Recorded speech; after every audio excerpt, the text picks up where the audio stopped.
안녕하세요. 이 채널에 올라오는 다양한 사연 들으며 함께 욕도 하고 맞장구도 쳐가며 재미있게 듣고 있는 애독자 1인입니다. 사연들 듣다 보면 내가 의도한 일도 아닌데 살다 보면 속 뒤집힐 일들이 참 많아요. 저도 평생 누구한테 아쉬운 소리 한 번 안 하고 생긴 대로 살다가 시집가서 처음으로 겪는 황당한 일들에 어처구니가 없었던 적이 있어요. 이게 정말 제가 잘못해서 일어난 일인 건지 제 얘기 한번 들어보시겠어요? 저는 평범한 30대 직장인입니다. 저희 남편도 저랑 집안 환경이나 조건이나 딱히 둘 중 누가 더 처지거나 더 낫거나 할 만한 게 없이 고만고만하게 비슷한 직장인이에요. 그래서 이렇게 비슷한 사람이랑 살면 살면서 큰 사건 겪을 일 없이 평탄하게 살겠거니 생각했어요. 저희 집은 양친 다 생존해 계시고 남동생이 하나 있고 남편은 몇 년 전에 아버지가 돌아가셔서 어머니 혼자 되셨고 위로는 형이 한 분 계시고 아래로 여동생이 있어요. 여동생은 결혼 전에도 몇 번 만난 적이 있는데 나이도 또래이고 사고방식도 비슷해서 말이 잘 통했습니다. 요즘 결혼해서 시누이랑 갈등 겪는 일도 많다던데 마음 맞는 시누이를 만나게 되어서 참 다행이라고 생각했습니다. 형님은 결혼 5년 차로 남편과 비슷하게 평범하게 직장에 다니신다고 들었습니다. 조금 특이할 만한 점이라면 제 손윗동서 되실 분이 의사라고 하시더라고요. 보통 의사들은 같은 의사랑 결혼하는 경우가 많거나 있는 집 자제들이랑 결혼하는 경우가 많잖아요. 시누이에게 건너듣기로는 여자 쪽 부모님 반대가 있긴 했는데 딸이 결혼 안 시켜주면 죽겠다고 난리를 피워대는 통에 결국 결혼 허락을 받아냈다고 합니다. 별일이네 싶긴 했지만 원래 사랑이 그런 거 아니겠거니 하며 그러려니 하고 넘겼습니다. 시어머니 되실 분 성격이 좀 괄괄하긴 했지만 저라고 그리 사근사근한 성격이 아니다 보니 그건 역시 크게 개의치는 않았습니다. 어차피 독립해서 따로 살 예정이기도 했고 아무리 시어머니라 해도 도리에 맞지 않는 요구를 하시면 따를 생각이 없었으니까요. 첫 번째 조짐은 혼수를 준비할 때 보였습니다. 아니, 우리 큰며느리가 시집 올 때는 가전이고 가구고 다 최신형의 최고급으로 했는데 이 정도 수준으로 맞추는 건 좀 부족한 거 아니니? 어머머, 형님은 의사시잖아요? 저랑은 벌이가 다를 텐데 당연히 사는 수준도 다를 수밖에 없죠. 저도 남편이 의사면 이것보다 더 좋은 혼수했을걸요? 일부러 눈치 없는 세대 흉내를 내는 저를 쳐다보는 시어머니 눈길이 곱지 않았지만 뭐 한 푼 보태주시지도 않을 거 결혼 시작도 전에 타박부터 하는 시어머니 비위를 굳이 맞추고 싶은 생각은 없었습니다. 저는 그날 퇴근하고 만난 남편에게 분명하게 못을 박았죠. 전에 상견례 때도 느끼긴 했는데 어머니께서 의사 큰며느리랑 나랑 자꾸 비교하면서 살짝 긁으셔. 나 무슨 재벌집에 시집 가는 거야? 비슷한 사람이랑 결혼하면서 자꾸 이런 타박을 왜 하시는지 모르겠네. 미안해. 자기 기분 많이 나빴지? 엄마가 워낙 옛날 분이라 그러셔. 나도 옆에서 자꾸 그러시지 말라고 말씀드릴 테니까 자기도 조금만 참아줘. 응? 위로는 형에 아래로는 여동생에 중간에 끼어 자란 남편은 영 소심한 면이 있는 사람이었습니다. 근본은 선한 사람이었지만 불만이 있어도 그걸 강하게 표현하는 건 힘들어하는 편이었어요. 그런 면이 연애하면서도 좀 답답할 때는 있었지만 제 의견은 잘 받아주는 편이어서 그동안은 좋게 넘겨왔습니다. 하지만 결혼해서 부인과 어머니 사이에 갈등이 생길 때에는 중간에서 남편의 조율이 큰 역할을 한다고 들었는데 소심한 남편이 영 미덥지 않게 느껴졌습니다. 참을 만한 정도면 모르겠지만 난 선 넘으면 자기 가족이라고 안 참아. 내 성격 알지? 중간에서 새우동 터지기 싫으면 자기 정신 단단히 차리고 잘해. 미리 마음 단단히 먹으라고 불어 겁을 단단히 주었습니다. 남편은 연신 알았다고 대답은 했지만 사실 저도 단박에 남편의 행동이 바뀌리라 기대한 건 아니긴 했습니다. 결혼식이 끝난 후 신혼여행에서 돌아오자 새신랑과 새신부를 맞이하겠다고 온 시댁 가족들이 어머님 댁에 모였습니다. 저희는 신혼여행지에서 바리바리 사온 기념품들을 모두에게 골고루 나눠주었습니다. 다들 고맙다는 인사와 함께 덕담 한마디씩 주고받고 있는데 시어머니 표정이 영 탐탁지 않더군요. 이렇게 자잘한 것들 말고 선물 하나를 해도 제대로 된 거, 좋은 걸 해야 남한테 우세스러워 보이지 않는 거다. 큰애는 이런 얘기 굳이 하지 않아도 알아서 잘해왔는데 앞으로 너도 우리 집 식구이니 네 큰 동서한테 배울 건 잘 배우더라. 제 집 식구가 되자마자 얻는 타박에 제 기분도 언짢아졌습니다. 결혼할 때 뭐 하나 도와주시는 것도 없이 저희끼리 다 해결한 마당에 들을 만한 소리는 더더욱 아니지 싶었어요. 제 표정이 대번이 안 좋아지자 제 눈치를 살핀 신우이가 한마디 했습니다. 아이 참 엄마는 선물한 사람 민망하게 괜히 마음에도 없는 소리 하신다. 그 먼 데서 이렇게나 식구들 생각해서 챙겨오는 게 쉬운 일인 줄 알아? 벌써부터 언니 시집살이 시킬 생각 마시고 예뻐만 해주세요. 어색해질 뻔한 분위기가 신우이의 너스레 덕에 겨우 풀렸습니다. 하지만 한번 빈정이 상해버린 마음은 쉬이 풀리지 않더군요. 말 한마디로 천냥 빛을 갚는다더니 저희 어머니는 말 한마디로 사채까지 쓸 사람이었습니다. 본인이 제 기분을 상하게 하실수록 본인 아들이 쥐잡힐 듯 잡힐 것이라는 걸 아시는지 모르시는지 그날 신혼집으로 돌아가는 길에 남편에게 쏘아붙였습니다. 전에 내가 얘기했을 때 당신 어머니께 말씀 잘 들어보겠다고 하지 않았어? 당신이 듣기로는 오늘 어머님이 나한테 하신 말씀 정도는 좀 참아볼 만하다 싶어? 기어이 중간에서 새우등이 터진 남편은 땀을 뻘뻘 흘렸습니다. 참 내가 그러시지 말래도 나이 드신 분이라 그런가 말씀드려도 고치기가 힘드신가 봐. 고칠 생각은 있으시고? 이제 막 시집 왔는데 이 정도인데 날이 갈수록 심해지면 더 심해졌지 나아질 것 같지가 않아 내가 보기엔. 나 결혼 전부터 분명히 말했다. 선 넘으시면 나도 진짜 안 참을 거야.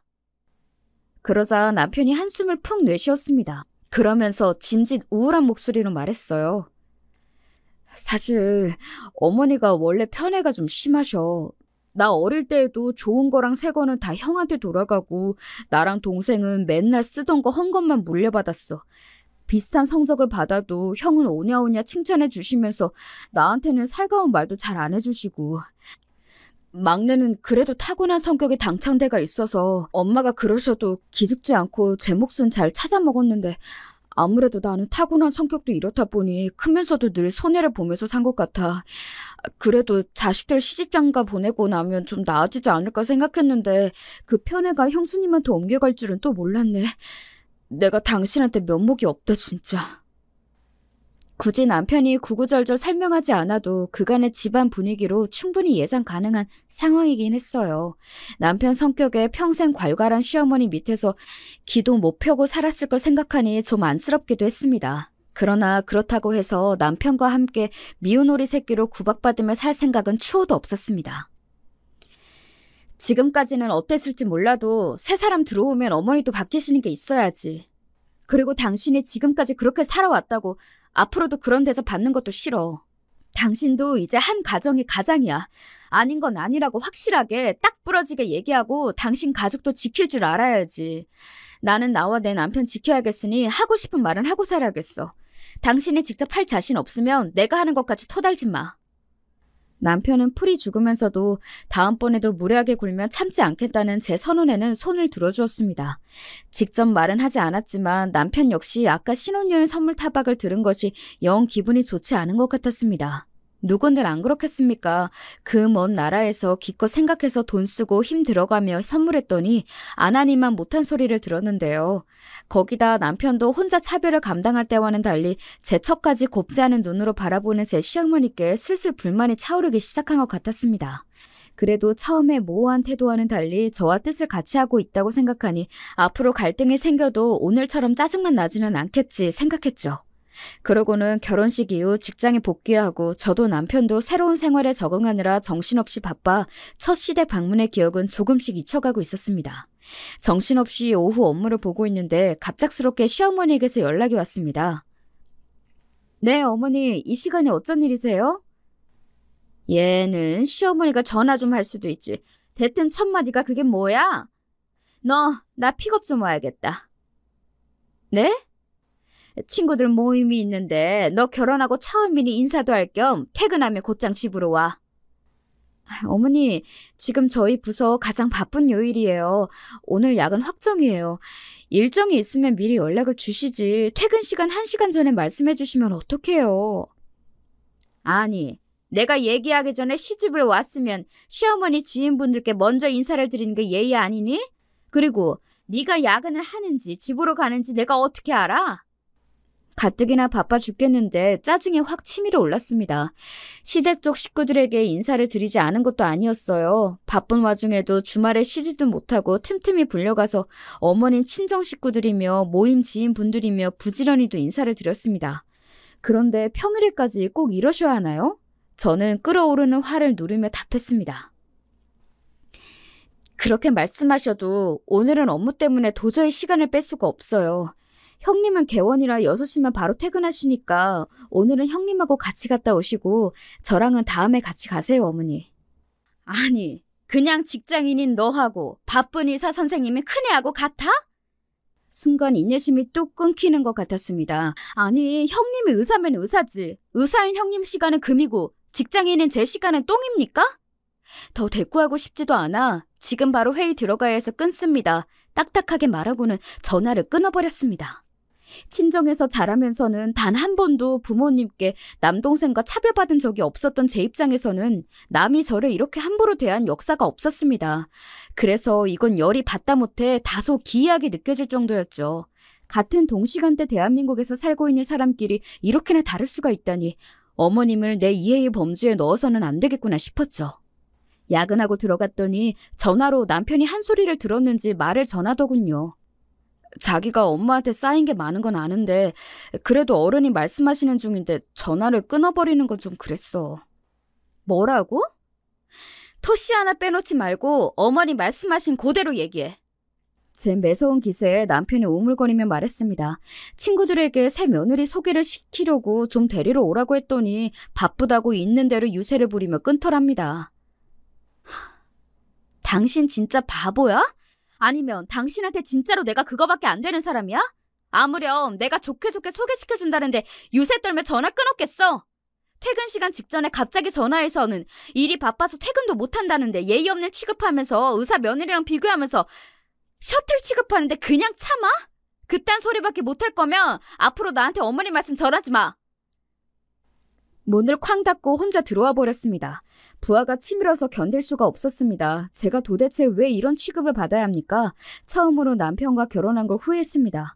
결혼하기 전에 어머니가 저런 분이신 줄 알았으면 너랑은 절대 결혼 안 했으리라 씩씩대고 있으니 곧 제 눈치를 보며 남편이 방 안으로 들어왔습니다. 미안해 여보, 내가 잘못했어. 어머니 그러시는 게 하루 이틀도 아니고 어머니 말씀만 듣고 당신한테 그렇게 얘기하면 안 되는 거였는데 당신이 정말 그랬을 거라고 생각해서 그렇게 말한 게 아니고 어머니한테 얘기를 들었으니 당신 얘기도 들어보려고 한 말이었는데 내가 말을 잘못했어. 어머니가 야근한다고 하는데 그렇게까지 하실 줄은 정말 몰랐어. 이게 다 내 잘못이야. 내가 평소에 부당한 게 있어도 아무 말도 안 하니 당신한테까지 그러시는 거겠지. 이제 진짜로 당신이 하는 일에 토 안 달게. 어머니가 말도 안 되는 소리 또 하시면 당신도 참지 말고 당신 하고 싶은 대로 다 해. 아직 분은 다 풀리지 않았지만 자기 나름대로 제 화를 풀어주려고 애쓰는 남편을 보면서 조금 화를 누그러뜨렸습니다. 그러면서 도대체 내가 어쩌다가 이런 피곤한 상황에 놓이게 되었나 한숨이 나왔습니다. 평생 하고 싶은 말을 참아가며 살아본 적이 없었던 저로서는 요즘에 이러한 상황들이 참 답답했습니다. 그래서 남편에게 다시 한번 단단히 다짐을 받아냈죠. 나 저번에 한 말 그냥 한 거 아니야. 아무리 당신 며느리라도 서로 지켜야 할 예의라는 게 있는 거야. 그리고 난 나에게 최소한의 예의도 지키지 않는 사람한테까지 예의 지킬 정도로 착한 사람도 아니고 당신 어머니라서 참아주는 건 딱 오늘까지야. 앞으로 나 막 나간다고 딴소리 하지 말고 자신 없으면 지금 얘기해. 아니야, 나도 그냥 한 소리 아니야. 나한테 그러시는 것까지는 이게 내 팔자지 싶어 참았는데 아들이 결혼을 했는데 당신한테까지 이런 식으로 구는 건 나도 당신 보기 창피해서 안 되겠어. 앞으로 또 이렇게 말도 안 되는 요구하시면 당신 참지 말고 할 말 다 해. 어머니 연락 안 받아도 나도 뭐라고 안 할게. 남편에게 단단히 다짐을 받아내고는 그래, 이제 나도 더는 안 참는다. 마음 먹고 기회가 찾아오기만을 벼르고 벌렸습니다. 그리고 예상했던 것처럼 그 기회는 멀지 않은 날에 다시 찾아왔죠. 할머님 제사가 있는 날이라 바쁜 와중에도 팀원들 눈치를 봐가며 간만에 정시퇴근한 날이었습니다. 퇴근 후 곧장 어머님 댁으로 갔는데도 7시 가까이 됐더라고요. 그런데 저 말고 아무도 온 사람이 없었습니다. 어머님, 형님은요? 너 왔으면 됐지. 네 형님은 또 왜 찾아? 어머님, 그건 아니죠. 이 집 며느리가 저 하나인가요? 이 집 아들들이며 딸이며 하나도 없고 저도 오늘 회사에서 있는 눈치 없는 눈치 다 봐가며 겨우 정시퇴근해서 곧장 어머님 댁으로 온 거예요. 애들이야 퇴근하면 어련히 알아서 오겠지. 너는 결혼하고 처음 맞는 시댁 제사인데 뭐가 그렇게 불만이 많아? 올 때 되면 안 올까? 형님 병원은 어머님 댁에서 걸어서 10분 거리에 있었습니다. 6시면 진료가 끝나니 거기서 굴러서 왔다 하더라도 저보다 먼저 도착해야 정상인데 코빼기도 보이지 않는 형님도 덩달아 얄밉게 느껴졌습니다. 될 대로 되라 저는 소파에 푹 퍼질러 앉았습니다. 아니, 왔으면 얼른 시작할 일이지. 할 일이 얼마나 많은데 그러고 앉았어? 저 오늘 회사에서도 화장실 갈 시간도 없이 일하다가 곧장 일이 온 거예요. 일할 사람 다 오면 그때 움직일 테니 좀 두세요. 부러워 기분 나쁜 티를 숨기지도 않고 말하자 어머님이 어처구니가 없다는 표정으로 저를 쳐다보았지만 제 입장에서는 어머니만큼 어처구니 없는 경우가 없었기에 신경도 쓰지 않았습니다. 7시가 넘어가자 시누이와 남편, 아주버님이 차례로 들어오셨고 8시가 다 되어서야 형님이 들어서셨습니다. 아유, 다들 먼저 와 계셨네. 중간에 약속이 있어서 조금 늦었어요, 어머니. 아이고, 볼일 다 보고 오지. 급하게 오느라 고생했네. 예, 둘째 너 첫째 마시게 물 좀 가져오너라. 어머니가 떠다 드리세요. 온 집안 분위기가 순식간에 경직되는 게 느껴졌습니다. 제가 화가 나도 단단히 났다는 게 모두에게 전해졌을 테니까요. 그간 어머니께서 제가 하신 짓이 있으니 마냥 저만 미친 인간이 된 게 아니라는 점이 다행이었을까요? 얼굴에 시뻘개진 어머님이 말문이 막혀 서 있으니 중간에서 뭔가 단단히 탈이 났음을 직감한 시누이가 끼어들었지만 제가 바로 막아버렸습니다. 아, 큰올케 내가 물 갖다 드릴게. 아니요, 아가씨. 어머님이 가져다 주실 거예요. 어머님, 그러실 수 있죠? 그렇게 귀하디 귀한 의사 며느리인데 어머님께서 물 한 잔 못 갖다 드리겠어요? 이제 온 집안 식구가 제 눈치를 보기 시작했습니다. 눈치 없이 얄밉게 굴던 큰 동성까지 제 눈치를 슬슬 보았죠. 아이고, 언니가 화가 나도 단단히 났나 보네. 엄마, 도대체 또 언니한테 어떻게 했길래 언니가 이렇게까지 화가 났어? 아니, 화를 내도 내가 내야지. 왜 지가 화가 나? 며느리가 혼자 먼저 일 좀 할 수 있는 거지. 뭘 그런 걸로 저렇게 유난이야, 유난히. 자기 형님 의사라 바쁜 거 뻔히 알면서 꼭 저렇게 마음에 안 드는 티를 내야겠어? 어머니도 좀 그만하세요. 어머니가 자꾸 그러시면 중간에서 저랑 이 사람이 얼마나 난처한 줄 아세요? 새 사람 들어온 지 얼마나 됐다고 벌써 이렇게 마음 상하게 만드십니까? 그간 어머니가 너무하셨어요. 정말 제 편을 들어주시려는 건지 제게 불똥이 튈까 걱정이 돼서 선수치는 건지는 몰라도 아주버님께서도 제법 크게 역정을 내셨습니다. 형님도 한마디 거두셨어요. 그래요, 어머님. 동서가 그간 얼마나 서운한 게 많았으면 그랬겠어요. 오늘은 제가 말도 없이 늦어서 실수한 게 맞아요. 내가 미안해, 동서. 손윗사람이 내가 더 잘했어야 하는데 그만 눈치 없이 굴어버렸네. 다음에는 무슨 일이 있으면 꼭 먼저 연락하고 웬만하면 제 시간에 올게. 그만 마음 풀어. 남편은 제가 민망해 고개도 제대로 들지 못하고 있었습니다. 저는 더는 그 자리에 있고 싶지가 않았어요. 어머님과 남편을 제외한 모두가 만류했지만 저는 자리를 털고 일어섰습니다. 제가 이런 기분 상태로 지금 여기 있는 건 오늘 제사 지낼 할머님께도 예의가 아닌 것 같아요. 오늘은 이만 돌아가 보겠습니다. 그 길로 뒤도 돌아보지 않고 집으로 돌아와 버렸습니다. 남편은 따라 나오지 않더군요. 너도 결국 어머님 아들이구나 배신감이 느껴졌지만 그저 모든 게 다 귀찮았습니다. 그렇게 침대에 2시간쯤 누워있었을까 시누이에게서 전화가 왔습니다. 언니, 저 지금 언니 집 근처인데 우리 차 한잔 할까요? 시간이 늦어 시누이를 집으로 불렀습니다. 시누이에게 차 한 잔을 내어주고 제가 물었습니다. 아가씨, 제사는 잘 지냈어요? 제가 괜히 집안 분위기를 무겁게 만들었네요. 아니에요. 잘했어요, 언니. 우리 엄마지만 내가 한 번은 당할 줄 알았어. 중간에서 곤란한 입장이었을 텐데도 제 편을 들어주는 시누이가 고마웠습니다. 고마워요, 아가씨. 아가씨가 남편보다 낫네. 그 말에 잠시 멈칫하던 시누이가 말했습니다. 언니, 우리 제사 못 지냈어요. 언니 나가고 나서 오빠가 한바탕 뒤집었거든.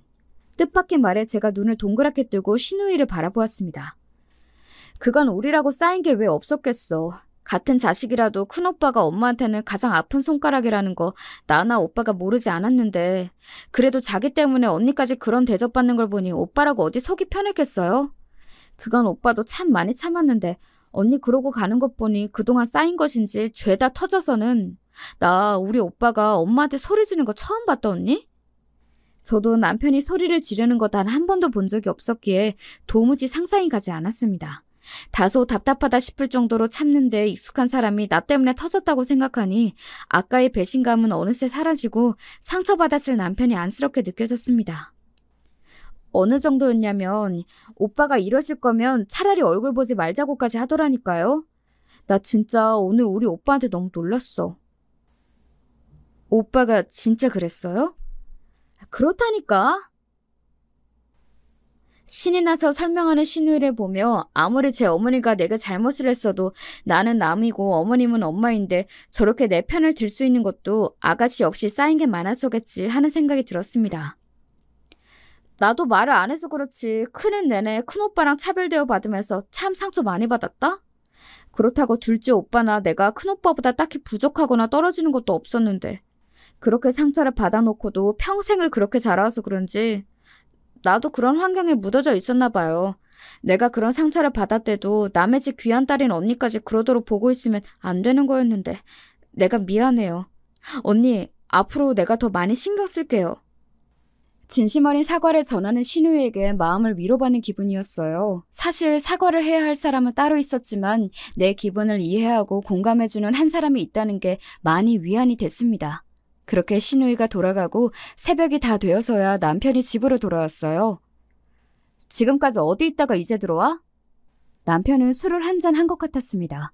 평소에 잘 마시지도 않는 술을 마신 건 역시 속상해서였겠죠. 부인이 제 어머니께 그런 취급을 당한 것도 그 때문에 난생 처음 제 어머니께 소리를 질러가며 절연하자는 이야기까지 한 게 그 사람 입장에서는 감당하기 어려운 일이었을 겁니다. 내가 당신한테 정말 미안해. 우리 장인 장모님이 당신 이렇게 귀하게 키워주셨는데 이런 대접 받을 사람이 아닌데 나한테 시집와서 이런 꼴이나 보게 하고 내가 정말 너무 못난 남편이야. 미안해 여보. 혀가 꼬여가는 걸 간신히 정신 부여잡아가며 사과하는 남편이 딱해 보였습니다. 저라고 저런 어머니 밑에서 자라고 싶었을까요? 사랑받지 못했던 유년기의 남편을 꽉 안아주고 싶었습니다. 저는 결혼하고 겨우 몇 달 당했는데도 억울하고 서러운 마음을 견디기가 어려웠는데 평생 저런 환경에서 남편이 자라왔다고 생각하니 너무 마음이 아팠습니다. 나 이제 어머니 안 볼 거야. 내 가족은 이제 당신 하나뿐이야. 당신한테 함부로 대하는 사람은 그 누구도 용서하지 않을 거야. 술에 취해 잠든 남편을 보며 그래 이 사람이 내 편이면 됐지 마음을 달랬습니다. 그 소란이 있은 후로 한동안 어머니께는 따로 연락이 오지 않았습니다. 남편 역시 어머님을 찾지 않았죠. 그렇게 보름쯤 지났을까 신우이를 통해서 어머니께 연락이 왔습니다. 언니, 엄마가 언니랑 오빠 밥 한 끼 먹이고 싶대요.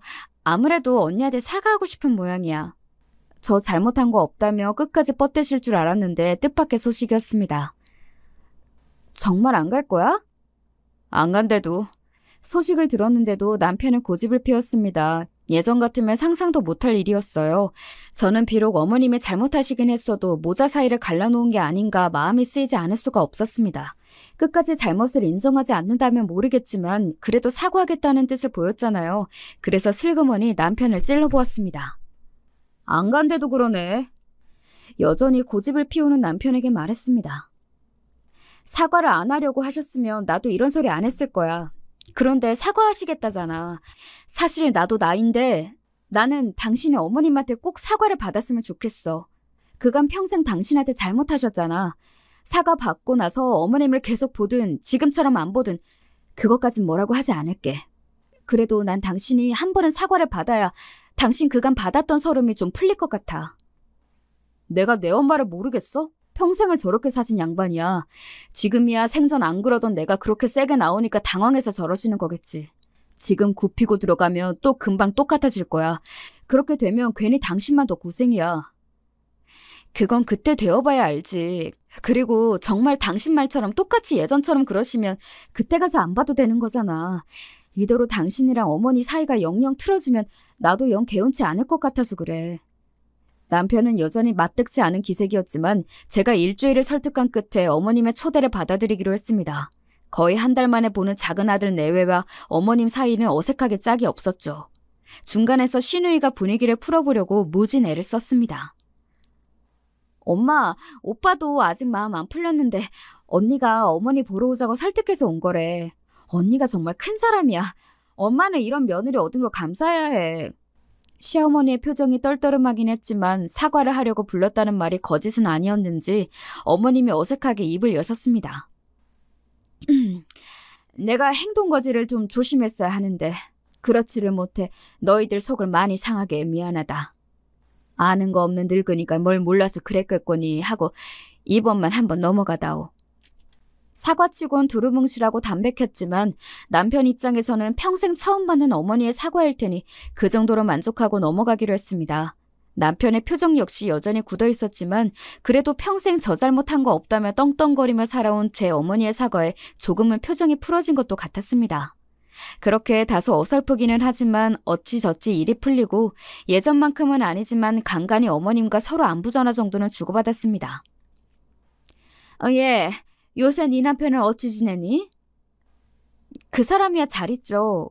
그 사람하고는 연락 안 하세요? 아니, 내가 먼저 하긴 하는데 걔가 먼저 연락 오진 않아서. 화해를 하긴 했지만 확실히 남편의 태도는 이전과는 달랐습니다. 어머니 앞에서 쩔쩔매던 모습은 이제 온데간데 없었어요.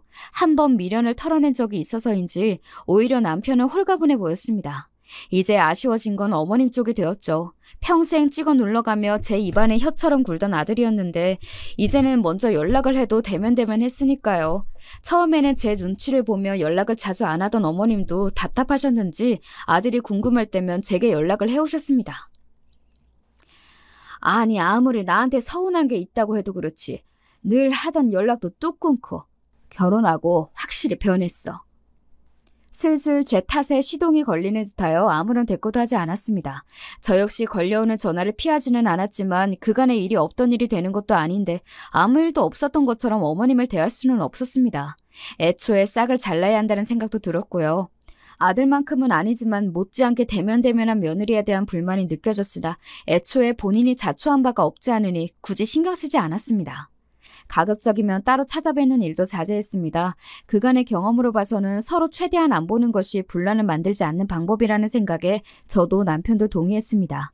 제게 연락해 오실 때에는 자꾸 남편과 함께 밥이라도 먹으러 오라고 말씀하셨지만 저보다도 남편이 더 심드렁해했습니다. 뭐 저 맛있는 거 먹이고 싶어서 오라고 하셨겠습니까? 당신 아들 얼굴 한번 보고 싶어 그러셨겠죠. 조금은 안쓰러운 마음이 들기도 했으나 정작 이런 관심이 필요했던 어린 남편에게는 쌀쌀맞게 굴었던 예전 어머니의 모습을 떠올리면 역시 어머님보다는 제 남편이 더 안쓰러웠습니다.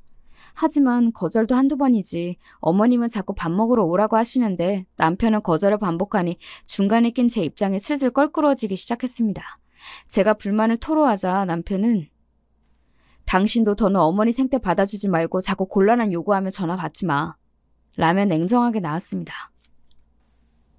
예전에 그 물렁하던 남편은 이미 떠나고 없었죠. 그래서 다시 비슷한 목적의 연락을 받게 되자 저는 남편의 뜻을 제대로 전달하기로 했습니다. 어머니, 제가 어머니 말씀을 그 사람에게 전하지 않은 게 아니에요. 그런데 그 사람 마음이 그렇게 닫혀 있는데 어머니께서 계속 그렇게 오라고 하셔도 억지로 끌고 갈 수도 없잖아요. 자꾸 이렇게 말씀하시면 중간에서 제 입장이 정말 난처해요. 네 남편이 그렇게까지 싫다고 하면 너라도 한 번쯤은 혼자라도 올 수 있는 거 아니니? 내가 이 나이에 먼저 사과까지 했는데 너희 둘 다 정말 너무한다. 수화기 너머로 울먹이는 어머님의 목소리가 들렸습니다. 이 상황이 정말 피곤하게 느껴졌지만 그래 한 번은 다녀오지 뭐 생각하며 주말에 혼자서라도 한 번 찾아뵙겠다 말씀드렸습니다. 뭐하러 부록 피곤한 일을 만들어. 남편의 반응은 부정적이기 짝이 없었지만 약속은 약속이니 어쩔 수 없었습니다. 그리고 계속해서 저런 식으로 연락이 오는데 한 번도 가보지 않은 것도 마음에 걸렸어요. 당신 없이 혼자 다녀오마 말하자 남편이 맞듣지 않다는 투로 말했습니다. 가서라도 예전처럼 트집 잡고 하대하시면 더 있지 말고 그냥 박차고 나와. 안 갔으면 좋겠구만 고집을 부려. 그러게 내가 사서 고생을 하는구나. 제 발등을 찍으며 약속한 주말에 어머님 댁으로 향했습니다. 어머님 혼자 계실 줄 알았던 댁에는 뜻밖에도 오랜만에 보는 큰형님이 함께 있었습니다. 어머, 동서 오랜만이네? 오늘 동서도 오는 거였구나. 형님 말을 들으니 형님도 제가 오는 줄은 몰랐던 건지 당황한 눈치였습니다. 어머님과 형님 저 셋만 있다고 생각하니 그 자리가 더 불편하게 느껴졌어요. 왔니? 시어머니는 여상한 투로 말하며 부엌에서 나오셨습니다. 어색한 분위기를 풀어보려고 큰 동서가 짐짓 들뜬 듯한 말투로 말했어요. 어머님이 백숙하시던데 우리 동서 몸보신 시켜주려고 그러셨나 보다. 아니요, 그 몸보심은 형님 시켜주려고 하신 걸 텐데요. 속으로 생각하며 그저 고개만 주걱거렸습니다. 이내 식탁에 백숙 한 상이 차려지고 어머님께서 저희를 부르셨습니다. 자, 우리 첫째, 올해도 병원 꾸려나간다고 고생이 많았다. 하나 들어라. 시어머니는 2마리 중 1마리의 닭을 붙잡고 큼직하게 다리 하나를 떼어다 형님 앞접시에 올려주었습니다. 당황한 형님이 제 눈치를 보는데도 아랑곳 않고 말이죠. 아, 이거였나? 둘째 뭐하니? 너도 얼른 먹어라. 어머님 속이 빤히 보였습니다. 결국은 제 아들 없이 혼자 나타난 눈에 까신 둘째 며느리가 곱깝다 이거겠죠. 과연 남편 말대로였습니다. 어머님은 역시 어머님이시더군요. 먹으라는 말뿐이지 당연히 형님에게 했던 것처럼 다리를 뚝 떼어주시는 퍼포먼스는 역시 제게는 일어나지 않더군요. 평소에 닭다리를 별로 좋아하지도 않지만 어디 한번 내키는 대로 해보시라 싶어 제대로 판을 깔아드리기로 했습니다. 저는 보란듯이 남은 다리 하나를 똑 떼어내어 제 앞접시로 가져갔습니다. 너 지금 뭐하니? 시어머니가 날카롭게 소리쳤습니다. 예상에서 한치도 벗어나지 않는 반응에 그만 헛웃음이 터질 뻔했습니다. 중간에서 형님만 난처해서 눈이 이리저리 굴리고 있었죠. 먹으라면서요. 먹으라 하셔서 먹으려 하는 건데요. 누가 너더러 닭다리 먹으래? 이건 다 큰애 거야. 어딜 주제의 의사면이랑 같은 대접을 받으려고 들어? 시어머니가 제 앞접시에 놓인 닭다리를 휙 채워가더니 형님 앞접시 위에 닭다리 위에 제가 가져간 닭다리를 턱 올려놓았습니다. 누가 보면 닭다리가 집안 대대로 내려오는 갑옷쯤 되는 줄 알았을 겁니다. 뭐 이런 인간이 다 있나 싶어서 시어머니 얼굴을 빤히 보고 있자 도리어 형님이 당황해서 어쩔 줄은 몰라 했습니다. 저는 앉은 자리에서 손을 높이 들어 올려 숟가락을 들고는 있는 힘껏 바닥으로 내팽개쳤습니다. 날카로운 챙그랑 소리가 정적을 깨고 더 크게 울렸습니다. 너 대체 이게 무슨... 이러니 아들한테도 외면당하지. 거침없는 제 말에 시어머니 낯빛이 딱딱하게 굳어버렸습니다. 제가 혹시나 했는데요. 어머님은 참 역신하시네요. 저야 남의 자식이라 그렇다 쳐도 제 남편한테도 이런 식으로 구셨어요? 경악해서 대꾸도 못하는 시어머니에게 저는 참지 않고 속에 있던 말을 그대로 내뱉었습니다. 제가 여기 온다고 할 때 남편이 말렸는데요. 제가 여기 왜 온다고 한지 아세요? 어머님 불쌍해서 온 거예요. 저 평생을 제 자식 가슴에 생채기 낸 줄도 모르고 제 멋대로 사시다 결국엔 아들한테 버림받은 어머님이 불쌍해서. 동서! 거르지 않고 뇌에서 내보내는 그대로 내뱉는 저를 보며 큰형님이 어쩔 줄은 몰라 했습니다. 그러든지 말든지 아랑곳 않고 저는 하던 말을 계속했습니다. 그래요. 형님 공부 많이 하셨고 의사시고 대단하신 분이시죠. 그렇게 어머님 주제에 맞지 않는 며느리 보셨으니 눈이 횟가닥 돌아버리신 것도 알겠는데요. 그걸 왜 제가 받아줘야 해요? 제가 뭐 그렇게 대단한 집에 시집왔다고? 시시각각 불그락 푸르락 변하는 어머님 얼굴이 참 우스워 보였습니다. 그간 제 남편이 오래 참은 거였죠. 어머님 같은 사람을 또 누가 견디겠어요?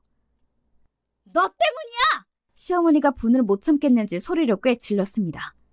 다 너 때문이야. 너랑 결혼하기 전까지는 나한테 말대꾸 한 번 안 했어. 내 아들 입에서 어떻게 나 안 보고 살겠다는 소리가 나와? 이게 다 결혼 잘못해서 네가 이 집에 잘못 들어와서 그런 거야?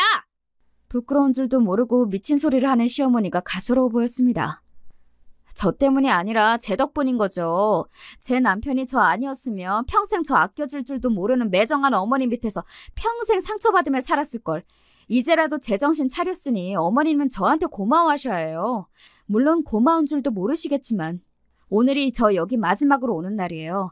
남편은 어머니 보고 살 생각 없대요. 당신 가족은 이제 저 하나뿐이라네요. 어머님 어째요? 제 남편한테 이미 버림받으셨어요, 어머님은.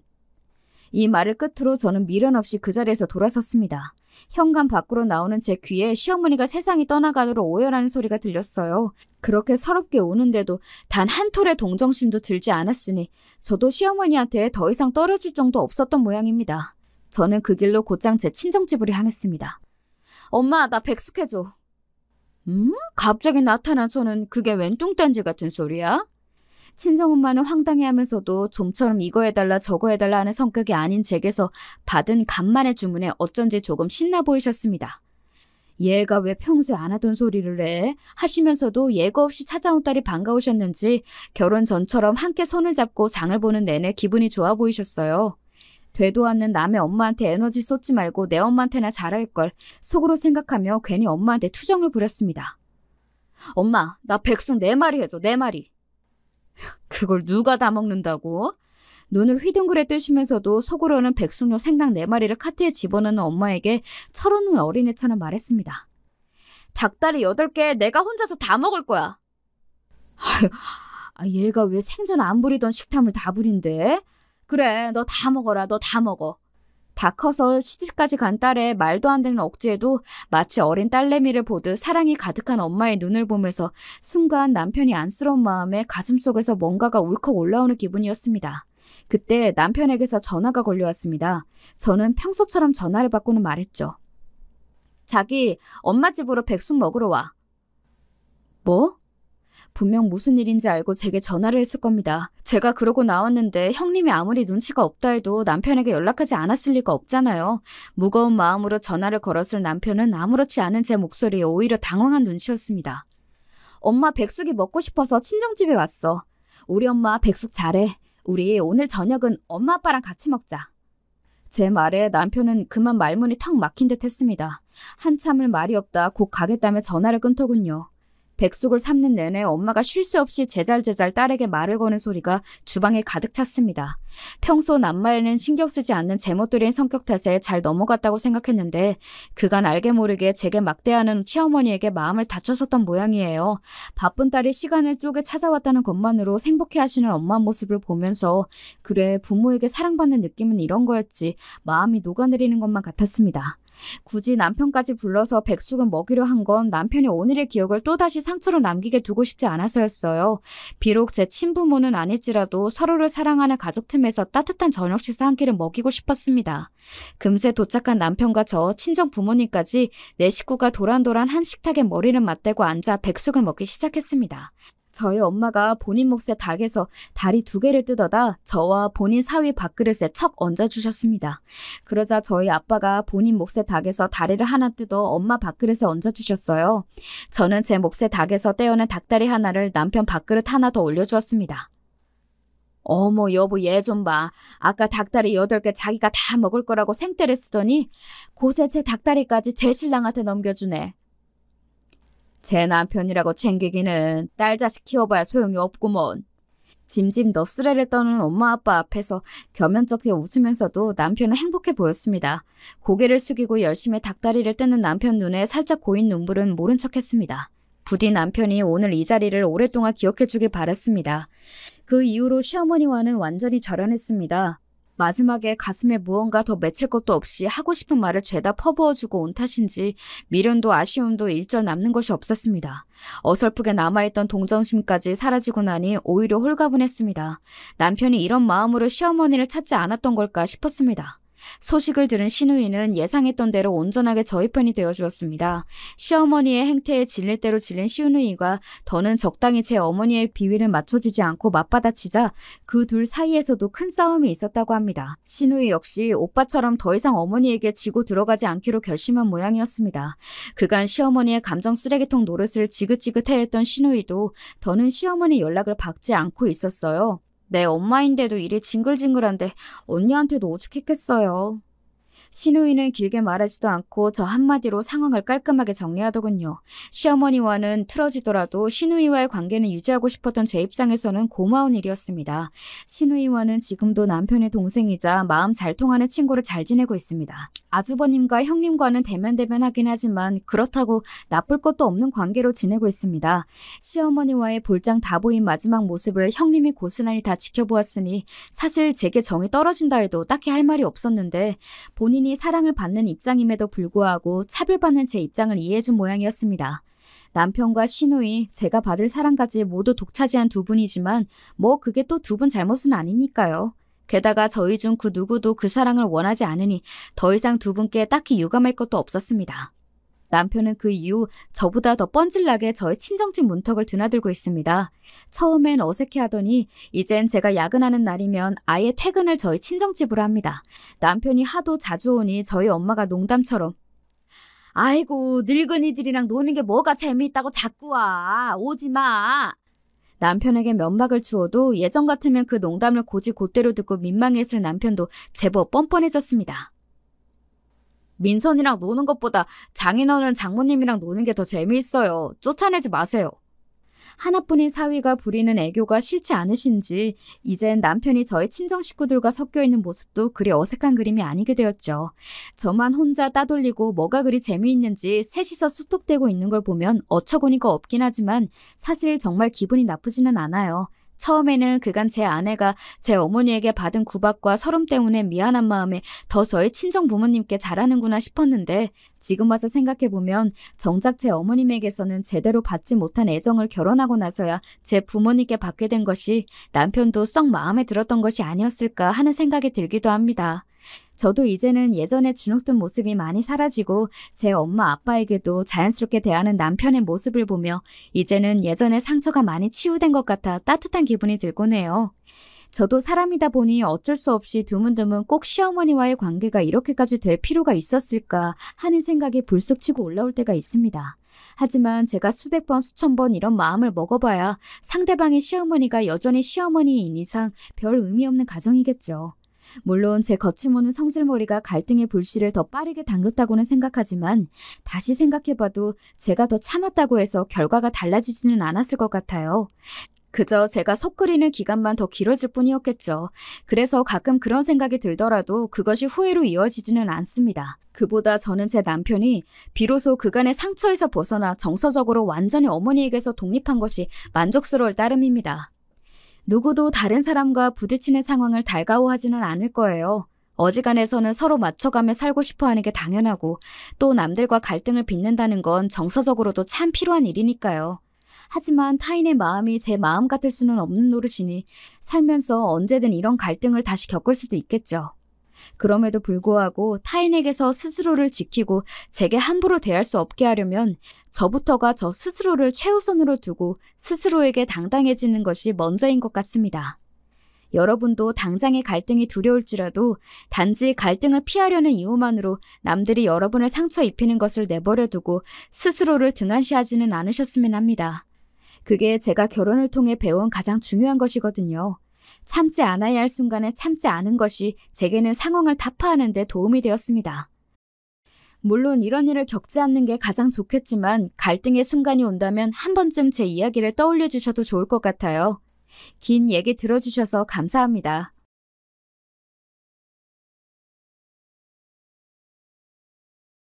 안녕하세요. 매번 너무 잘 듣고 있어서 신세를 지고 있는 사연에 빠지다 채널에 제 얘기를 용기 내어 한번 사연으로 신청하게 됐습니다.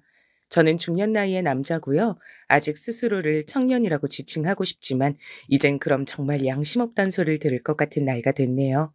세월 참 빠릅니다. 요새는 정말로 세상이 참 좋아졌다는 생각이 새삼 듭니다. 운전을 하면서 항상 유튜브를 들으니까요.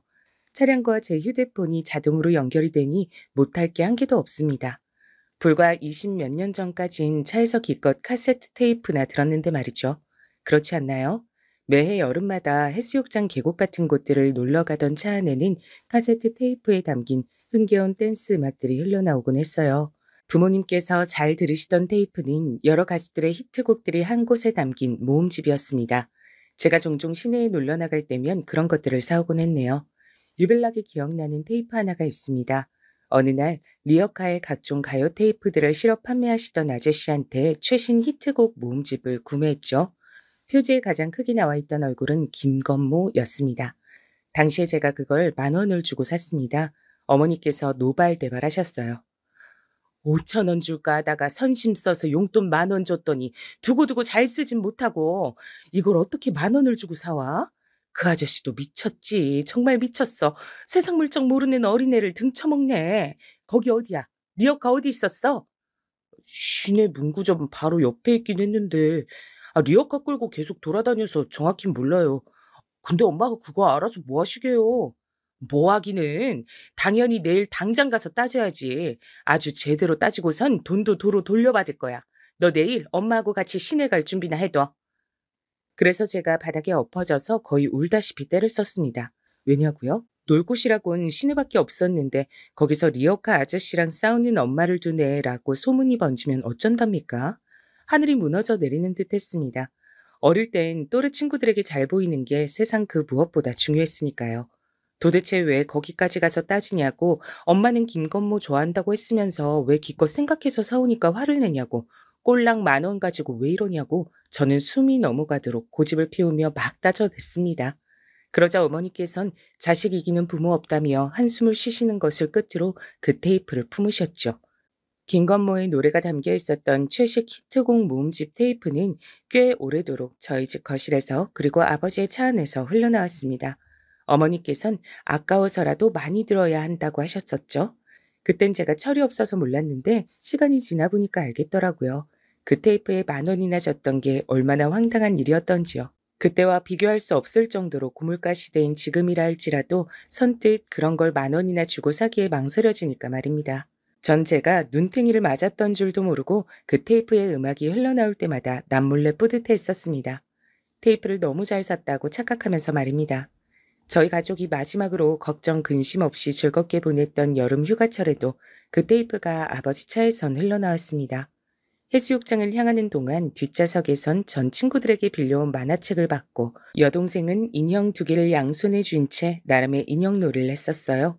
하도 가지고 놀아서 손때가 묻자 어머니께서 자꾸만 세탁을 해주신 덕분에 겉면이 흐물흐물해진 인형들이었습니다. 모든 게 지나고 난 뒤에야 그런 것에서 가난했다는 사실을 깨닫고 절약정신이 투철하셨던 부모님의 모습도 깨닫게 되네요. 그땐 고속도로가 왜 그렇게 어디든 막혔는지 모르겠어요. 가는 데만 하루 종일이었죠. 그래도 즐거웠습니다. 도중에 휴게소라도 들르면 날아갈 듯 했죠. 여동생과 투닥투닥거리며 서로 먹고 싶은 것을 내세웠습니다. 여러 개를 살 순 없었으니까요. 주로 동생과 합의를 보던 지점은 알감사였습니다. 감자 그까짓 거 집에서 그냥 해다가 설탕이나 솔솔 뿌려 먹으면 되는 걸 뭐하러 비싼 돈을 주고 사 먹어. 아버지께선 혀를 끌끌 차셨지만 그래도 여동생이 한 개를 이쑤시개로 콕 집어서 들으면 맛있게 잡수셨습니다. 저희 남매를 향해 뜨거우니까 조심해서 먹으라는 말씀도 늘 잊지 않으셨죠.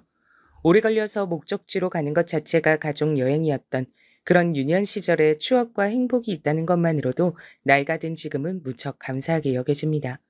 그 시절 대부분의 부모님들께서 다 그러셨을 거예요.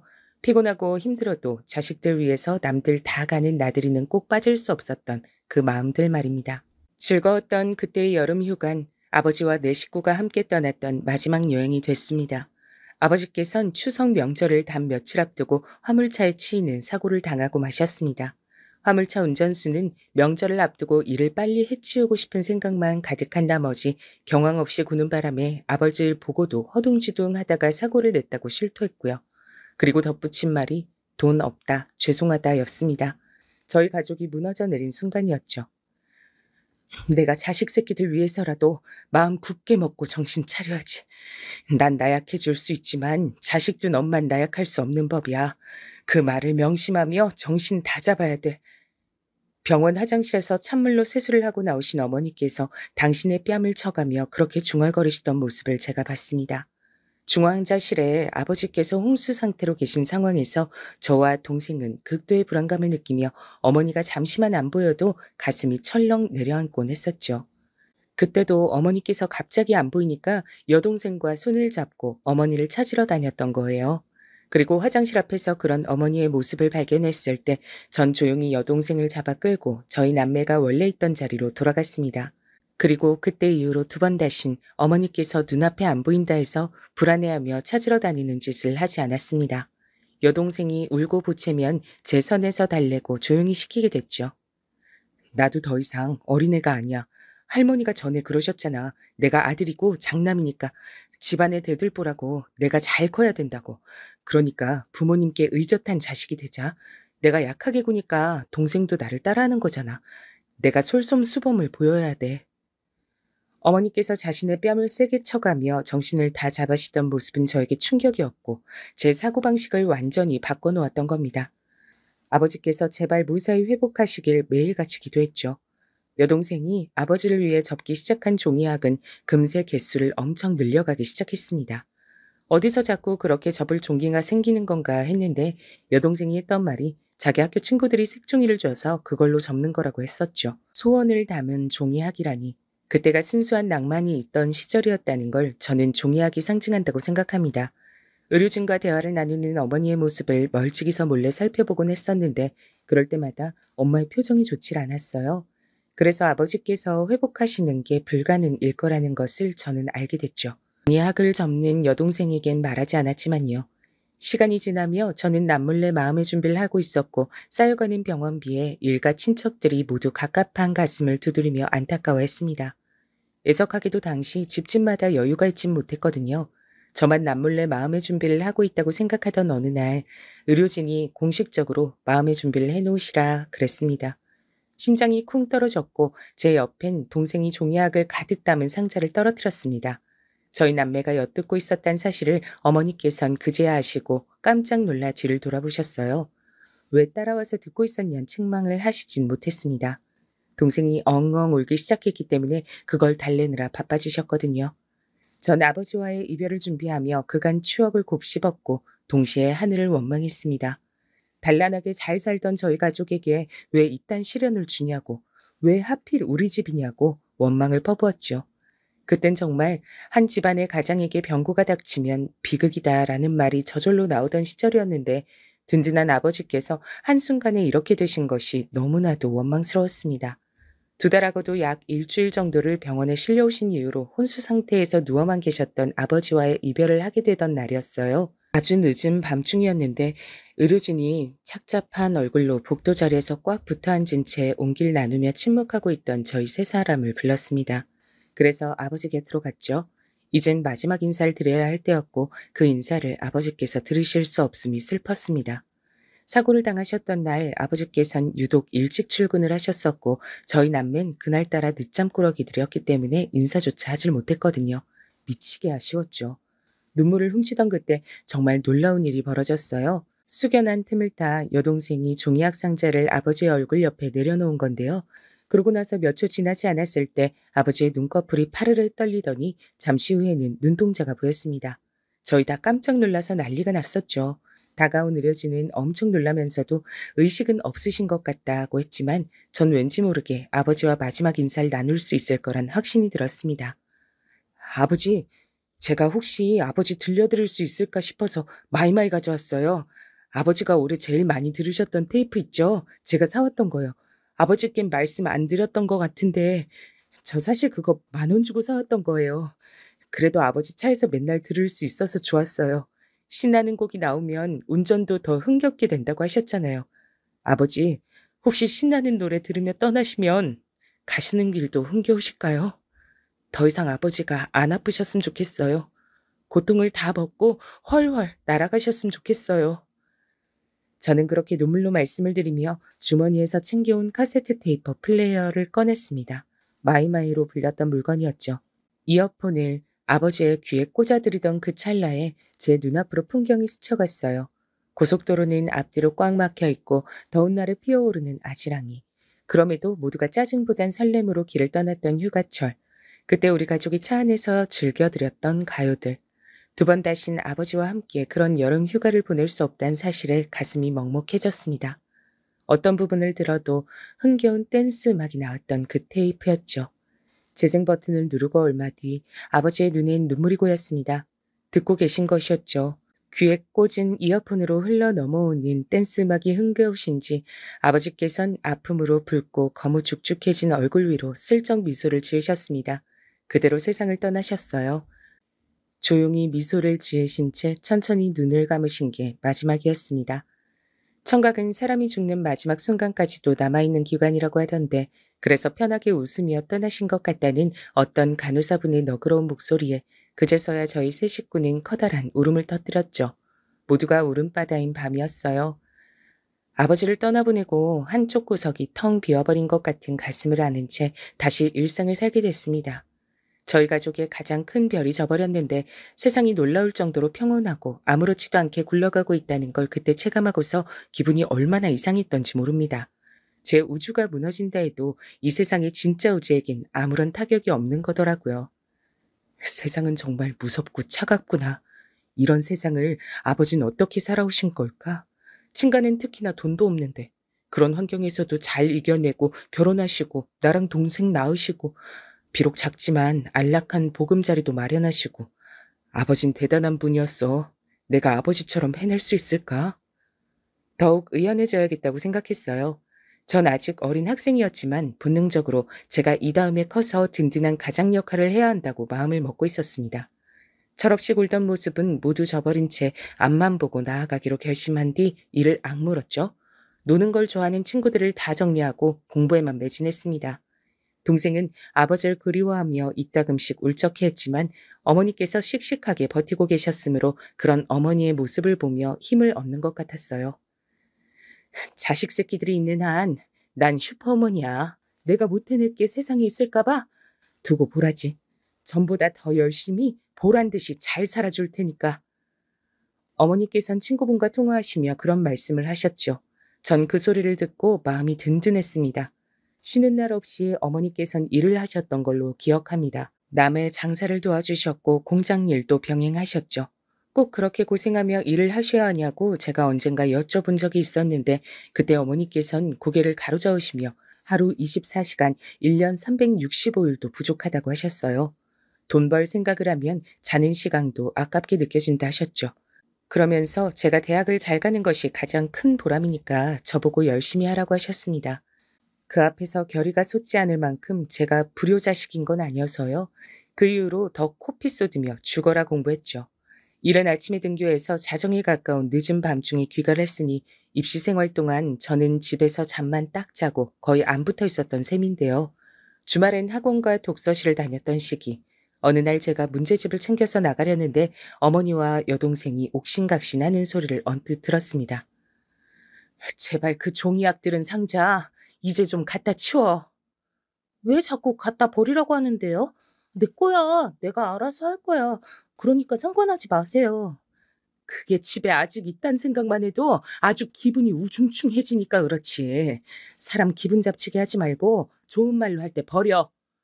돌아가신 아버지 위한 종이약이었는데 추억이 깃든 건데 어떻게 갖다 버리란 말 그렇게 하세요? 감정도 없으신가 봐. 의외의 내용이 들려와서 당황스러웠지만 나가야 하는 게 급했기에 우선 걸음을 서둘렀죠. 학원에서도 독서실에서도 어머니의 낯선 그 목소리가 자꾸 귓가를 울려댔습니다. 그러실 분이 아닌데 이상하다 싶었죠. 동생과 감정적으로 언쟁을 하시다 보니 우연히 그런 모습을 보이셨던 거라고 전 대수롭지 않게 결론을 내렸습니다. 그리고 이틀 정도가 지났을 때죠. 여느 때처럼 늦은 밤 집으로 돌아왔는데 동생이 슬쩍 다가오더니 저한테 종이학 상자를 내미는 겁니다. 나는 학교에 이걸 따로 둘 곳이 없어. 오빠 이번에 독서실 길게 끊었잖아. 혹시 거기다 둘 공간 없을까? 이걸? 왜? 그냥 집에 두지 않고서? 안 돼. 자꾸만 엄마가 이거 갖다 버리라고 하신단 말이야. 이걸 보면 기분 우울하고 짜증이 나신다 그래. 뭐? 이건 아버지를 추억할 수 있는 건데 어머니가 홧김에 그러시는 게 아니라 진심으로 그러시는 거라고? 너무 의외다. 어머니가 왜 그러시지? 이상하다. 그러실 분이 아닌데. 응, 오빤 정말로 몰랐구나. 엄마 그렇게 되신 지 꽤 됐는데. 다만 종이학까지 내다 버리라고 오만 짜증을 다 내실 줄 나도 몰랐지. 갈수록 신경질이 느시는 것 같아. 일이 너무 피곤하셔서 그런가 봐. 동생의 말을 듣고 속으로 많이 놀랐지만 공부가 급선무인 때였기에 일단은 생각을 떨쳐버렸죠. 제가 너무 민감하게 반응하면 동생도 생각만 많아질 것 같았고요. 애써 태어난 척을 했네요. 종이학 상자는 제가 잘 쓰지 않는 책가방 안에 넣어서 감쪽같이 감춰두는 것으로 했습니다. 하지만 마음 한구석에 자라난 불안의 싹을 완전히 지우기란 어려웠고 저는 종종 어머니께 괜찮으신지 여쭙게 됐습니다. 어머니, 요새 괜찮으신 거 맞죠? 많이 피곤해 보이시는 것 같아서 걱정이에요. 아휴, 우리 아들이 어느새 이렇게 든든하게 다 커서 그런 소리도 할 줄 알아? 그럼 난 괜찮아. 어머니께선 발랄하게 대답하셨어요. 주된 가사가 난 괜찮아, 나는 쓰러지지 않아인 가수 진주의 노래를 자주 흥얼거리셨고요. 유쾌하신 모습에 다행이라고 생각했습니다. 근데 어느 날 제가 또 그저 상투적으로 괜찮으신 거 맞죠? 이렇게 여쭌 적이 있었어요. 지나가는 말이나 다름없었습니다. 그런데 어머니께서 손에 쥐고 계시던 볼펜을 바닥에 팍 던지시며 소리를 지르신 겁니다. 괜찮은데? 나 괜찮다니까? 넌 대체 나한테 괜찮다는 얘기를 몇 번을 물어대는 거야? 왜? 대체 왜 그러니? 내가 안 괜찮다는 소리 듣고 싶어서 그래? 아, 아니에요. 절대 그런 거 아니었어요. 죄송해요. 저는 몇 번이고 거듭 죄송하다는 사과를 드려야 했어요. 어머니께선 분이 안 풀리시는지 한참을 씩씩거리셨고 심지어는 욕을 중얼거리셨습니다. 쌍욕이라니. 처음 보는 어머니의 모습에 제가 무척 놀랬죠. 다음날 어머니께서 겸연쩍은 얼굴로 저에게 어제 일은 미안하다고 하셨어요. 내가 예민하게 굴었어. 우리 아들 공부해야 되는데 내가 방해가 됐네. 미안하다. 아니에요. 미안해하지 마세요. 제가 너무 별 생각 없이 굴었던 잘못이죠. 상황은 마무리됐지만 이상하기 전 엄마에 대한 걱정이 더욱 피어오르기 시작했습니다. 수능을 앞둔 때였기 때문에 공부에만 애써 집중하고자 했죠. 수능을 사흘 앞두고 동생이 저에게 줄 간식들을 예쁜 상자로 직접 꾸며서 만들어준다 했는데 그 소리를 듣고 제가 그냥 됐다 그랬습니다. 무엇보다 소중한 종이학 상자. 그걸 제가 갖고 있으니 그걸로 힘 얻겠다고 했네요. 그랬더니 여동생이 눈물을 훔쳤어요. 네가 어머니 때문에 걱정 많이 하고 그간 마음 많이 쓴 거 내가 다 알아. 나 수능 잘 볼게. 넌 앞으로 이 오빠만 믿어라. 호언장담을 날렸던 전 다행히 수능을 실수 없이 잘 봤습니다. 정말 날아갈 듯이 기뻤죠. 행복한 연말에 새 식구와 함께 영화관 나들이나 갈까 싶었습니다. 가족 영화가 개봉을 하길래 그걸 보자고 말씀드렸더니 어머니께선 눈살을 찌푸리셨습니다. 가족애를 강조한 영화 포스터부터 마음에 안 든다고 하셨어요. 난 그런 거 딱 질색이야. 보기 싫어. 그러실 분이 아니었는데 너무 충격이었지만 이젠 변한 엄마의 모습을 받아들여야 할 때가 된 것 같기도 했습니다. 전 목표로 했던 대학에 최종 합격했고요. 아버지 살아계셨을 때부터 제가 나중에 그런 대학에 가면 좋겠다. 그땐 장난삼은 허세로 말을 했던 바로 그 대학이었습니다. 합격 통지 받고 아빠 생각이 더욱 절절하게 나서 잠드신 곳에 찾아가 인사를 드리고 싶었어요. 여동생 생각도 그랬고요. 근데 어머니께선 거절을 하셨습니다. 거절 사유는 다름이 아니라 추워서였습니다. 아버지와 그렇게나 서로 죽고 못 살았던 부부셨는데 어떻게 이렇게 변하실 수가 있는지 속으로 너무 서글펐네요. 엄마께선 제 등록금이며 학비, 대학 생활비를 다 대줄 수 있어서 기쁘다고 그간 개고생한 보람이 있다며 제 대학 입학식이 끝나자마자 오열하셨습니다. 바닥에 엎어져서 우시는 바람에 주변에서 다 쳐다봤었죠. 그때 동생이 저에게 속삭였어요. 근데 엄마가 지금까지 몇 번 이러신 적 있었어. 마트에서 동생과 같이 장을 보시던 중에 우신 적도 있었다 그래요. 어느 노부부께서 둘 다 몸이 편찮으신데 서로 의지해서 걸어가는 뒷모습을 보시곤 바닥에 주저앉아 우셨다고 합니다.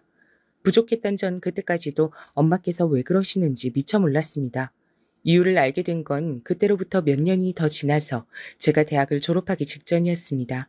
대학교에서 학생들 대상으로 심리상담 지원 프로그램이라는 걸 그때 막 시작하고 있었는데 홍보하는 것을 보고 호기심이 생겨 한번 참가를 해봤어요. 그리고 상담사분과 여러 대화를 나누다가 제 내면에 뭉친 우울덩어리를 마주하게 됐습니다. 아버지께서 돌아가셨을 때의 상황, 그걸 하나부터 열까지 다 제가 꿰고 있었고 돌아가셨던 그 일이 제 인생엔 너무나 큰 아픔으로 박혀 있었기 때문에 전 그런 스스로의 모습을 들여다보는 걸 무서워했으며 공부란 탈출구를 만들었던 것이고 어머니와 여동생을 이 다음에 제가 책임지고 살아야 한다는 압박감에 스스로 가두며 살아왔다는 걸.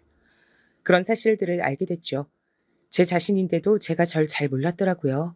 내면을 마주하는 것이 두렵고 겁이 나서 덮어두고 살게 되면 결국 언젠가 그 안에 감춰진 것이 밖으로 새나와 정신을 어지럽게 하고 쉽게 사람을 피곤하게 만들고 무기력증에 빠지게 된다고 했습니다. 덮는다고 해서 능사가 아니란 거죠. 아버지께서 당하셨던 사고에 대한 원망, 분노 이런 것들이 생각보다 제 안에서 엄청나게 컸더라고요. 근데 화를 내봤자 아무것도 달라질 게 없을 것 같으니까 속에 꽉 눌러둔 채 그 감정을 외면하고 살았던 거예요. 전 아무렇지 않은 게 아니었던 진정한 제 자신을 받아들이고 의연하게 앞만 나아가려 하지 말고 때론 옆도 보고 뒤도 돌아보고 사는 게 낫단 사실을 깨우쳤습니다. 왠지 마음이 가벼워지더라고요. 그리고 상담받으며 전 자연스레 어머니를 떠올렸습니다. 제가 적극적으로 어머니의 상담 치료를 밀어붙였어요. 그리고 어머니께선 치료를 받기 시작하신 이후에야 깨달으셨던 겁니다. 당신의 마음속에 가득 차 있던 슬픔, 우울, 분노 같은 감정들이 걷잡을 수 없을 정도로 커져 있다는 사실을요. 그리고 우울증 진단을 받으셨습니다. 약을 가득 처방받으셨죠. 약봉지를 부여잡고 그날 밤 어머니께서 한참을 우셨다고 여동생이 그랬습니다. 엄마 우시는 모습을 몰래 보면서 동생도 울었고요. 약을 드시고 나서야 엄마께선 조금 진정된 기분으로 일상을 나실 수 있게 됐어요. 우울증을 앓으시는 것도 몰라봤던 저같이 부족한 자식 때문에 그간 얼마나 고생하셨을지 한없이 죄송한 마음뿐이었습니다. 너무 늦었지만 뒤늦게라도 증상을 마주하고 처방을 받을 수 있어서 다행이란 생각이 들었어요. 저와 동생이 더욱 노력하면서 엄마께 잘해드리고자 했죠. 하지만 저희 남매가 노력해도 채울 수 없는 부분이 존재했다는 걸 시간이 흘러서 알게 됐습니다. 어느 날 동생이 저한테 조심스레 말을 해주더군요. 어머니께 만나는 사람이 생겼다고 말입니다. 얼마 안 됐어. 내가 알기론 3달 정도? 근데 엄마가 전에 나한테 재혼은 인생에서 절대 없다고 못 박으신 적도 있고 그래서 결혼이라든지 그런 건 생각을 안 해도 될 것 같긴 한데 암튼 엄마가 좋은 감정으로 만나시는 분이 생겼는데 꽤 즐거우신 것 같아. 뭐? 어머니한테? 네가 며칠 전부터 나한테 할 말이 있다는 듯 굴었던 게 바로 이것 때문이었구나. 어머니한테 새 남자라니 생각도 못 해봤어. 나도 처음엔 되게 당황스럽고 혼란스러웠어. 근데 오빠, 요새 엄마 표정이 어떤 줄 알아? 우리 어렸을 때 명절이면 친가 먼저 갔다가 외가 갔잖아. 친가에서 하룻밤 자고 외가로 출발할 때 아침.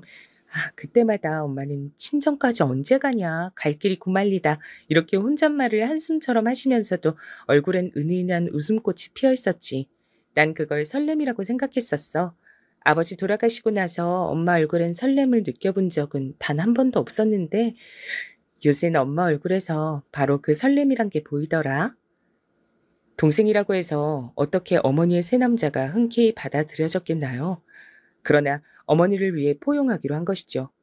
동생이 그렇게 나오는데 제가 오빠로서 부족한 모습을 보일 수는 없었습니다. 비록 심란하긴 했으나 어머니의 만남을 응원해드리기로 했어요. 왜냐면 어머니는 저의 남매의 모친이기도 하셨지만 당신 인생의 주인공이기도 하셨으니까요.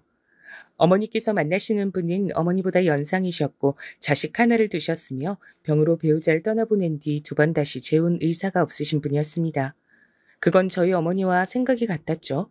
2분은 비록 법적으로 부부가 될 생각은 없으나 앞으로 서로 좋은 감정으로 의지하면서 잘 지내겠다고 하셨어요. 제 앞에서 어머니께선 딱 2가지를 말씀하셨죠. 미안하다.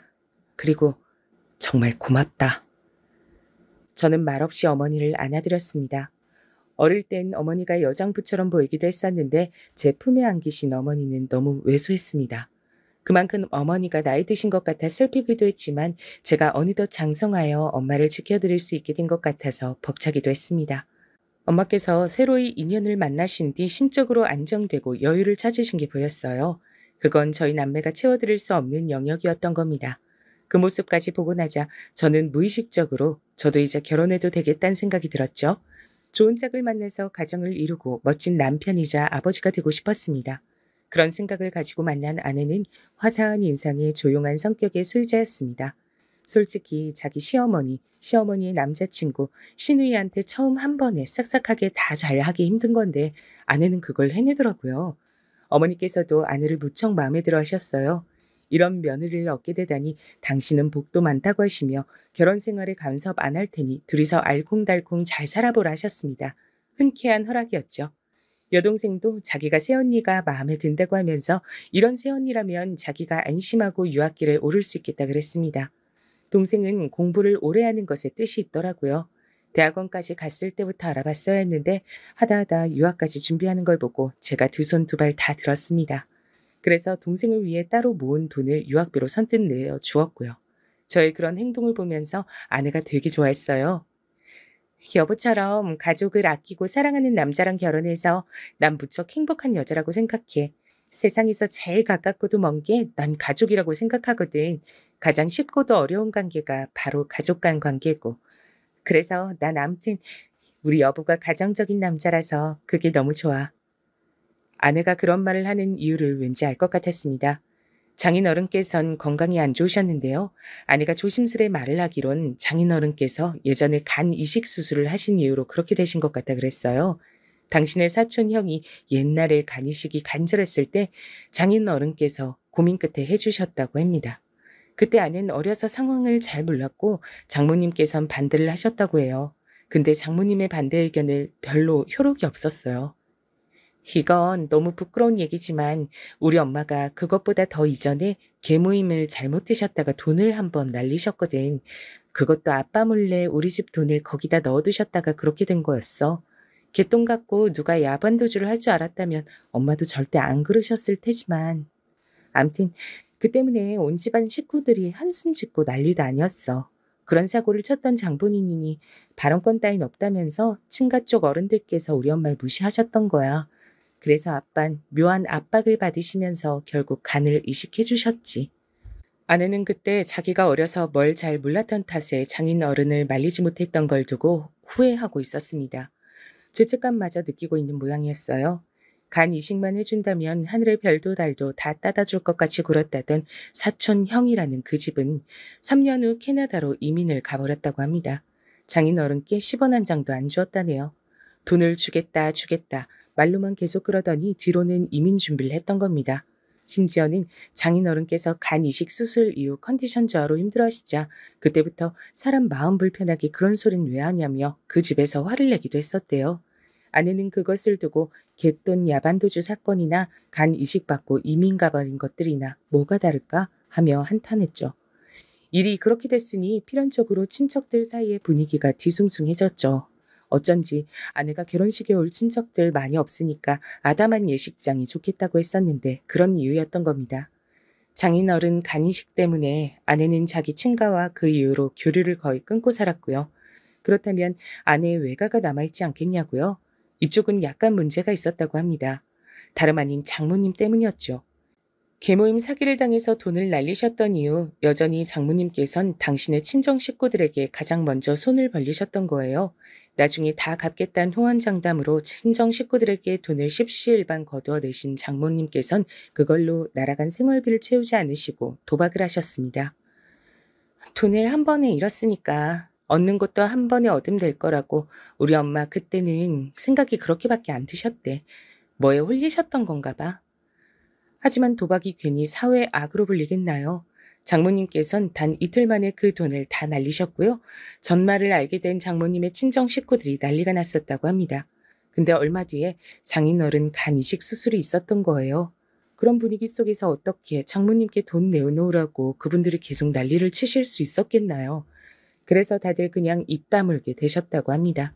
하지만 간 이식 수술 이후 장인어른께선 시간이 지날수록 일상생활을 어려워하게 되셨고 장모님께선 연이어 안 좋은 일이 벌어진다며 참담해하셨고 그 사이에서 아내는 눈칫밥을 먹으며 학교생활 중이었고 이런 우중충한 집과 엮이면 계속 손해만 보고 살 게 뻔하다고 판단이 들었던 거겠죠. 그분들이 다 그렇게 생각을 하시는 바람에 장모님께선 당신의 친정 식구들이 펼치는 외면 공작을 받고 사셔야 했습니다. 그럼에도 장인어른께서 이 악물고 어떻게든 살아보려고 열심히 해보려고 노력을 하셨던 덕택에 집안이 굴러갔다고 해요. 그런 게 바로 가장의 무게겠죠. 억지로 버티면서 일을 다니셨고 장모님께선 그런 장인어른의 건강을 위해 식당 공부를 해가며 내조를 하셨고 꾸준히 알바를 하시면서 그렇게 사셨습니다. 그렇게 어영부영 세월이 흘렀던 거예요. 부모의 멈추지 않는 노력 덕분에 자식은 잘 자라서 대학을 나와 사회인이 됐습니다. 그런 아내를 제가 만나 결혼까지 했던 거예요. 장인어른께서 오래오래 더 사셔서 저희 부부 행복하게 사는 것도 더 보시고 이왕이면 손주도 만나보시길 바랬으나 딸 결혼시켜서 사위 보는 것까지가 한계였다고 말씀을 하시는 것처럼 너무나도 갑작스럽게 세상을 뜨셨습니다. 병원에 가시던 날 가볍게 운동도 겸하겠다고 하시면서 일부러 걸어서 병원까지 가시던 길에 심근경색으로 쓰러지셨어요. 그리고 병원으로 이송되신 지 얼마 안 돼서 숨을 거두셨죠. 저도 너무 허무해서 미칠 것 같았는데 아내와 장모님 심정은 어땠을까요? 감히 가늠조차 되지 않았습니다. 장인어른께서 일평생 고생만 하시다 떠났다며 이렇게 가시도록 만든 자기가 프로자식이라며 아내는 크게 자책했습니다. 위로 하나조차 섣불리 하기 어려웠어요. 그래도 하나 다행이라면 다행이었던 게 제가 아버지를 잃어본 사람이었단 걸 아내는 잘 알았기 때문입니다. 같은 아픔을 겪어봤기에 진실된 위로를 저는 아내에게 건넬 수 있었죠. 장인 어른이 떠나신 이후 아내는 생각보다 너무 힘들어했는데 그나마 제가 곁에 있었기에 망정이었습니다. 장모님께서도 저에게 아내를 단단히 부탁하셨죠. 장수방, 내가 자네만 믿네. 자네가 있어서 얼마나 다행이고 든든한지 몰라. 우리 딸 마음 좀 잘 어루만져줘. 이렇게 힘들어할 줄이야. 제가 더 노력하겠습니다. 그런데 장모님께선 괜찮으신 건가요? 전 장모님도 걱정돼요. 나는 멀쩡해. 난 괜찮으니까 걱정 말고 우리 딸이나 잘 챙겨주면 돼. 장모님께선 의연하셨습니다. 그래서 아내에게 집중할 수 있었네요. 당시 하필이면 아내가 도저히 직장을 쉴 수가 없던 상태였어요. 그때 아내가 다니던 직장에서 큰 건수가 돌아가고 있었기 때문입니다. 일을 그만두긴 아까워서 도저히 그럴 수 없다는 아내를 저는 가까이서 지켜보며 우울해하고 힘들어하지 않도록 잘 봐주었어요. 제가 휴가를 몰아서 써가며 집안일을 도맡아 했고 아내의 퇴근에 맞춰서 데리러 나간 뒤 맛있게 식당에서 저녁 외식을 하곤 했습니다. 열심히 노력을 했더니 그나마 3달 정도가 지나니까 아내가 다시 화사한 미소를 입가에 걸기 시작하더군요. 언제까지고 장인어른의 부재를 슬퍼할 수만은 없는 거라고 하면서 자기도 용기를 내서 서서히 장인어른의 부재와 마주하겠다 그랬습니다. 제가 과거에 제 내면의 아픔을 발견하고 마주보았던 때가 생각났죠. 그래서 아내에게 돌아가신 제 아버지 얘기도 그때 많이 들려주었습니다. 아빠께서 떠나실 때 음악을 들으며 미소를 지으셨다는 대목은 아내가 가장 좋아했죠. 그리고 어머니께서 오래 우울증을 앓다가 끝내는 이겨내시고 잘 지내고 계신다는 사실도 좋아했습니다. 자기도 그렇게 씩씩하게 잘 이겨내고 살아본다고 저에게 다짐을 하더군요. 저희 부부가 서로에게 긍정적인 기운을 불어넣으며 손을 맞잡고 있던 그때 제 머릿속엔 장모님이 불현듯 떠올랐습니다. 괜찮다고 말씀을 매번 하셨지만 사실은 진짜로 괜찮으셨던 적은 없었던 어머니의 옛 모습들이 떠오른 겁니다. 아내 곁에 착 붙어서 챙긴다는 명목으로 장모님께 전화만 종종 드렸을 뿐 직접 찾아뵌 적은 장인어른 돌아가시고 나선 한 번도 없다는 사실은 저를 불안하게 만들었습니다. 아내에게 제 생각을 말했더니 아내도 걱정이 된다 그랬어요. 그래서 얼른 장모님을 찾아뵀습니다. 저희가 간다고 연락을 드리자 나 괜찮은데 왜 그러냐며 당황스러운 목소리로 짜증을 내셨죠. 그럼에도 불구하고 장모님께 가봤는데 저와 아내가 동시에 깜짝 놀라고 말았습니다. 왜냐면 장모님께서 급격하게 살이 불어나 있었기 때문이에요. 엄마, 왜 그렇게 살이 찌셨어? 엄마 이렇게 살이 오른 모습은 내가 살면서 처음 보는데? 내가 그렇게 살이 쪘니? 난 모르겠는데 그냥 입이 심심해서 요새 잘 먹긴 했지. 깜짝 놀란 저희 부부는 주말을 장모님 댁에서 보내기로 했어요. 그리고 장모님이 정상 상태가 아니란 걸 곧 알게 됐죠. 자꾸만 쉴 수 없이 입에 뭘 가져다 넣으셨어요. 밥 자체는 그렇게 많이 안 드셨는데 주전부리를 자꾸만 드시더라고요.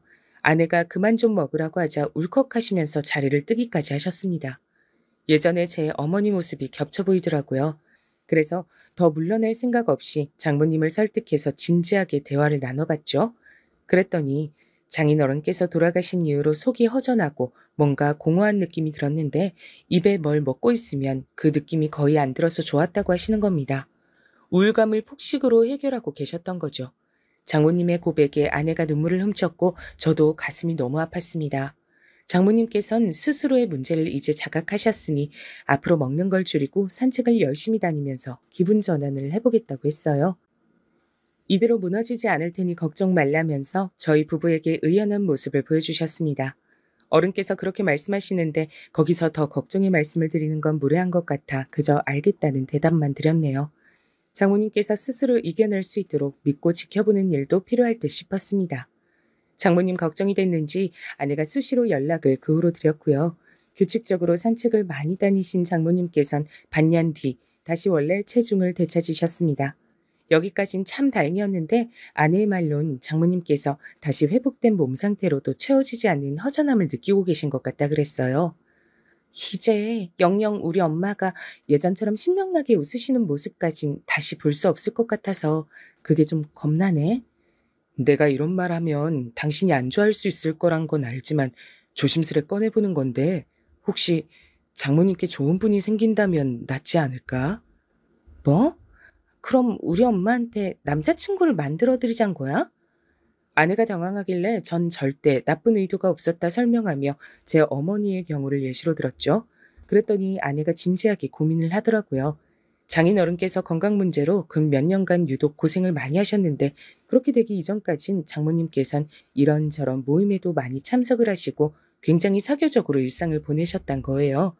사람 만나는 걸 원체 좋아하시는 분이라 그랬죠. 꼭 그렇고 그런 사이가 아니더라도 우리 엄마하고 마음 잘 맞아서 즐겁게 시간 보내주실 분이 계시면 좋긴 할 것 같다. 우리 엄마 성격상 분명 도움은 될 거야. 장모님께 넌지시 이 문제에 대해서 운을 띄워봤더니 좋다 싫다도 안 하시고 그저 시큰둥이 하셨습니다. 그 모습에 일상에서 아무런 자극을 못 느끼고 살고 계시는 중이란 걸 짐작할 수 있었죠. 이제 산책도 덜 나가고 계신 것 같아서 저랑 아내가 장모님 댁에 갔을 때 일부러 함께 운동 가자고 권유도 드리고 그랬습니다. 그러다 어느 날 장모님 댁에서 멀지 않은 산책 코스에서 어떤 남자분을 마주쳤는데요. 장모님 연배로 보였어요. 저희 부부가 한 바퀴 달리기 하는 사이에 장모님께선 천천히 걷기 운동을 하셨는데 그러는 동안 그 남자분과 따로 대화를 나누시더라고요. 그걸 목격했죠. 그러더니 장모님 운동화 끈이 풀렸는지 그분이 몸을 숙여 그걸 묶어주시기도 했습니다. 짧은 만남이었지만 장모님의 얼굴엔 약간의 웃음이 걸려 있었어요. 전 옳거니 싶었습니다. 그래서 일부러 다음에 그 동네로 다시 갔을 때 그 남자분을 찾아봤죠. 운 좋게 뵙게 돼서 대화를 나눴는데 일에 빠져 사시느라 이날 이때껏 결혼도 안 하시고 혼자 사시는 중이라고 했어요. 그리고 마주쳤던 장모님을 기억하고 계셨고요. 두 분은 운동 같이 다니는 친구 하시면 어떻겠냐 조심스레 여쭤봤더니 그분이 흔쾌히 좋다고 하셨습니다. 그래서 장모님께 이 사실을 알려드렸죠. 뭐? 장서방, 왜 그런 일을 멋대로 꾸며? 진짜 못 살겠네. 어휴, 그래서 내가 그 사람하고 언제 어디서 어떻게 만나면 되는데? 싫다고 하시면서 표정은 밝아져 계셨어요. 두 분이 서로 연락처를 주고받게끔 제가 해드렸죠. 장모님께선 즐거워하시는 눈치였습니다. 아내에게도 상황 보고를 한 뒤 칭찬을 들었고요. 장모님께서 오래하시며 지내시지 않고 새로 친구를 사귀어서 재밌게 일상을 보내시길 저희 부부는 진심으로 바랬습니다. 저희도 각자 일이 너무 바빠져서 장모님을 못 찾아뵙고 있다가 2달 정도가 지나서 가봤어요. 전화를 드렸는데 안 받으시길래 걱정이 돼서 저녁 시간이었지만 얼른 장모님 댁으로 향했던 겁니다. 그리고 저는 장모님 댁 집 안에서 펼쳐진 풍경에 놀라고 말았죠. 옆에서 아내는 작게 비명까지 질렀습니다. 왜냐면 저희 눈앞에 펼쳐진 건 도박판이었으니까요. 아주 본격적으로 여럿이 모여서 판을 벌인 상태였습니다. 뭐야? 갑자기 연락도 없이 둘이 왜 들이닥쳐? 장모님께서 기겁하셨고 바로 옆자리엔 제가 소개시켜드린 그 남자분이 계셨어요. 도박판에 낀 사람들은 저희 부부 정체가 생판남이 아니라 가족이란 설명을 듣고 나서야 안심된 표정들로 다시 도박을 하기 시작했습니다. 아내가 몸을 떨면서 장모님께 다가가 팔을 잡아 끌고 집 밖으로 나갔어요. 저도 얼른 따라갔고 미친 듯이 추궁을 해대는 아내의 옆에서 장모님의 하는 수 없이 실토하신 내용을 들을 수 있었습니다. 충격적인 반전이 들어있었죠. 그 남자분 원래 장모님과 구면이었던 겁니다. 산책 코스에서 마주쳤을 때 서로를 보고 어디서 봤더라 라고 했다네요. 여기서 어디라는 건 도박판을 말하는 것이었죠. 도박하다 잠깐 본 적 있는 얼굴임은 분명했는데 기억이 가물가물했단 거죠. 그런데 그걸 알 리가 없는 제가 두 분을 연결시켜드리겠다 그러자 두 분 다 잘됐다, 인연인가 보다 하며 좋아하셨던 겁니다. 두 분은 작당을 해서 흥겹게 도박을 다니셨고 하다하다 이젠 장모님 댁에서 아예 사람들을 불러다가 도박판을 까신 참이었어요. 엄마, 인생에서 다시 도박은 없을 거라고 나한테 예전에 분명히 그러셨잖아. 아내가 절규했습니다. 전 저 때문에 상황이 이렇게 된 것 같아 너무 죄스러웠어요. 우는 아내 앞에서 장모님께선 미안하다고 고개를 숙이셨고 오늘 후로 다시는 도박을 하지 않겠다고 하셨습니다. 아내가 현기증을 일으키길래 저는 더 거기 있을 수가 없어 얼른 아내를 챙겨 차에 올라탈 수밖에 없었죠. 이게 대체 다 뭔 일인가 싶었네요. 장모님께선 다음 날 저희 부부에게 연락을 주시며 도박 안 할 거다라고 재차 못을 박으셨지만 아내는 의심의 눈초리를 했습니다. 심정이 너무 두근거려 밤에 잠도 안 온다는 아내가 전 걱정이 됐고 차라리 사람을 붙여서 장모님을 살피면 안심이 되겠냐 물었더니 아내가 당장 그러고 싶다고 하더군요. 제가 벌인 일이나 다름없단 생각이었으니 책임지고 싶었어요. 그래서 돈 주고 사람을 고용해서 장모님을 주시하게끔 했습니다. 결과는 참담했네요. 장모님께선 늦은 밤마다 도박판을 찾아 외출을 다니셨죠. 끊지 못하셨던 거예요. 하늘나라에 계신 우리 아빠를 위해서라도 엄마를 멈춰야 돼. 그게 맞아. 그니까 우리 신고하자. 아내의 눈빛에 비장한 결심이 들어 있었습니다. 따를 수밖에 없었죠. 장모님의 행적을 주시하고 있었기 때문에 신고를 해서 현장을 덮치게끔 하는 건 어렵지 않았습니다. 도박에 빠지셨던 장모님의 중독은 그렇게 해서 간신히 막을 내릴 수 있었어요.